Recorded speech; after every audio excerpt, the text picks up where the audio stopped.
The hook, first 30 seconds, June 14, 2024. The sound of shattering glass echoes through a quiet, affluent London suburb, immediately followed by the cold, metallic click of a weapon being cocked.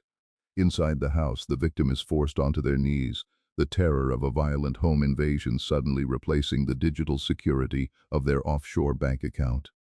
They didn't just lose money, they lost their sense of safety, all because of a precise digital map laid out for the attackers. How did three street criminals operating on the other side of the world know exactly where this single, high-value cryptocurrency wallet was located? The answer begins not in a dark alley, but in the highest echelons of classified intelligence, where a catastrophic data leak opened the door for the most audacious street crime. Chapter 1. The Digital Detonation. The chain begins silently, months earlier, with a digital detonation that alarms the entire apparatus of U.S. national security. Confidential documents, whispered to be sensitive details about military operations or intelligence gathered on foreign adversaries, begin circulating on social media platforms and deep within the dark corners of the web. U.S. authorities launch immediate investigations into this possible leak, a clear indication that an insider, or a highly sophisticated compromise, has occurred. When state secrets escape containment, they don't just embarrass the government, they become raw, exploitable commodities. These documents allegedly contained contact information for government and military personnel, names, personal emails, and, critically, private cell phone numbers. Think of it as an immensely valuable ledger, detailing who is connected, and potentially who is wealthy enough to be worth targeting next. This environment of compromised national security intel quickly becomes the perfect camouflage for other actors, exploiting the confusion created by foreign threat actors deploying disinformation tactics ahead of major elections. Disinformation isn't just about confusing voters. It's a smokescreen designed to hide profit-driven operations in plain sight. The digital breadcrumbs led directly to a residential address in the UK. This convergence, geopolitical intelligence failure feeding high-value street crime, is the dangerous new frontier.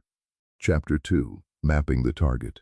The investigation into the aftermath of the $4.3 million cryptocurrency theft moves backward, tracing the path of destruction left by Fariz Ali and his two accomplices, who were later sentenced at Sheffield Crown Court. They were the hands that executed the invasion, but they weren't the architects of the intelligence required for such precision. Their success hinged on a single, fatal data leak that compromised not only the victims' safety protocols but also the exact location of their digital assets.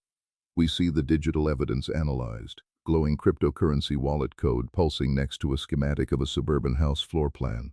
Criminals often use open-source data to confirm high net worth, but that verification requires clean, confirmed PII to make the risk of a physical raid worthwhile. This is where the state data becomes weaponized. The data brokers operating in the gray area between espionage fallout and street hustle packaged this information. A crucial element here is identifying the intermediary, the entity that bridged the gap between raw, leaked classified data and the street address of a crypto holder. This package, this deadly recipe, included verified personal identifiers linked to confirmed wealth indicators, allowing the UK cell to bypass standard security and strike with terrifying accuracy. Chapter What Thugs in the Nursery. The data exchange. The core mystery hinges on the transfer. What specific piece of leaked data connected a document circulating on the dark web, possibly stamped with highly classified markings, to the coordinates of a home invasion target? The FBI's counterintelligence division tracks ongoing threats related to espionage, confirming that the source of the data leak is still a priority investigation. The nature of the data suggests an insider threat or a compromised contractor with access to both secure communications and high-level personnel lists. Once this verified PII hit the black market, it made the victim traceable. Cryptocurrency heist victims are lucrative targets because their wealth is liquid, but extracting it usually requires coercion or digital access. In this case, the criminals opted for the most brutal method: physical intrusion. The digital breadcrumbs show a clear hierarchy of compromise. First, the state system failed, then the data was monetized by an intermediary, and finally, the street criminals used that data to commit violent robbery. We see a silhouette of an investigator examining overlapping directories on a holographic screen, trying to isolate the single line of code or contact entry that served as the key. Chapter 4. The Unthinkable Convergence. The chilling realization confronting investigators is that the collapse of state information security no longer merely threatens national defense or international relations. It directly puts the physical safety and assets of private citizens at risk, simply because their verified data was valuable enough to be sold. The initial breach, whatever its origin, whether deliberate sabotage or accidental exposure, was weaponized by an unseen intermediary who understood the value chain. They took the geopolitical intelligence and repackaged it into a street-level targeting solution. The chilling proof of this convergence is the conviction of Fariz Ali and his accomplices, sentenced for the very specific robbery that could not have been executed without such precise, high-level intelligence. The investigation stalls at the point of sale.